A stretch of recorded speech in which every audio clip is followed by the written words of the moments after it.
Good morning guys, hello guys, स्वागत है आपका आज मेरे चैनल में साक्षी लाइफ। आज मैं नाश्ते में बना रही हूँ बेसन का चिल्ला और आम की चटनी। आज मैं आप लोगों के साथ कुछ शेयर करना चाहती हूँ अपनी एक्सपीरियंस। कभी भी ज़िंदगी में आप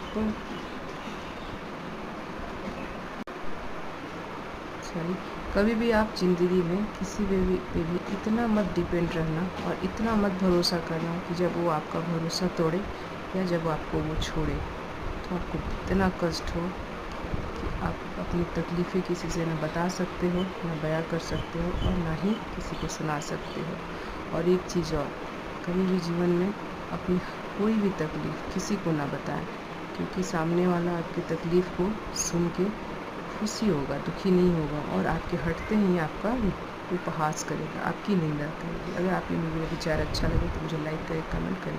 और मेरा बेसन का चिल्ला रेडी हो गया। Thank you so much, bye.